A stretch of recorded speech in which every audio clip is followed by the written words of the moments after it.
Hey, what's up guys? Today we're taking a look at the new Iron Banner weapon introduced with Season 16, which is the new Frontier's Cry hand cannon. Yes, it's a 180, so start crying now.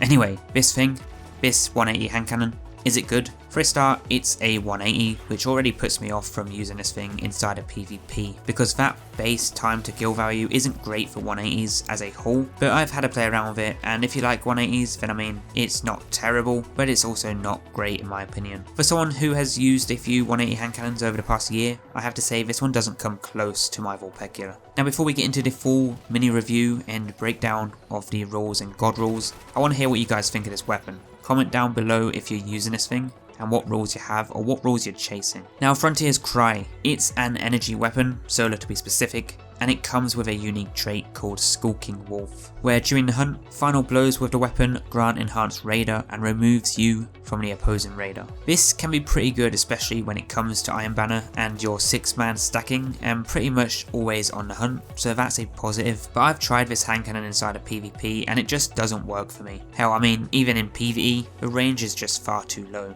And that's understandable because it's a 180 RPM hand cannon, which we can boost up with some good perks. And well, I mean, Hammer Forge, Accurized Rounds, Stats for All, and Iron Reach with a ranged masterwork. You can almost max out the range, which I'm not gonna lie, is quite funny seeing a 180 with so much range, but in achieving that, you're sacrificing good DPS perks when it comes to PvE. So I wanted to see how this thing would perform in a solo master activity while underpowered, and for me, I had to be literally kissing the enemy to actually deal a reasonable amount of damage. For me guys, it just didn't work, and perhaps you'll have some better luck. And I'd love to hear what you think of this one down below. My first impressions when I took this into endgame PvE, I 100% would have had a much better time with Vulpecula, or just some random hand cannon that isn't a 180. So I'm going to be straight with you guys, I wouldn't use this weapon, but that's my general opinion. Now on the plus side, Frontier's Cry can roll with Kill Clip, some good perks actually. So let's take a look at what can roll on the weapon and what rolls you should be aiming to get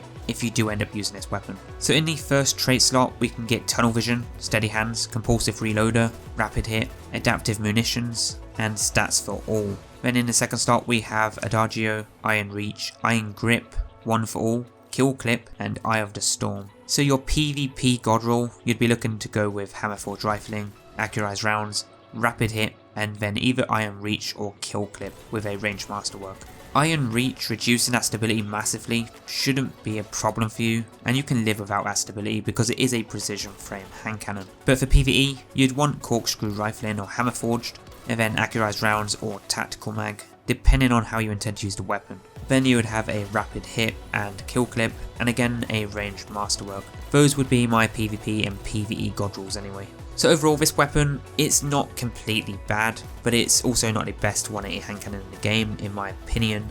But for being a pulse rifle main in PvP that likes to use hand cannons every now and again, I still prefer to use my 120s and 140s a lot more than any 180 hand cannon in the game, but do give me your thoughts on this thing down below. But guys, that about sums up the breakdown of the rules and my mini review of the new Frontier's Cry Iron Banner weapon in Destiny 2 Witch Queen. Next, if you're looking for more videos of weapon breakdowns like this one, I have a full playlist link below, so be sure to check that one out and leave a rating. And whatever you guys get up to, have a good one, and I'll see you guys over in that next video.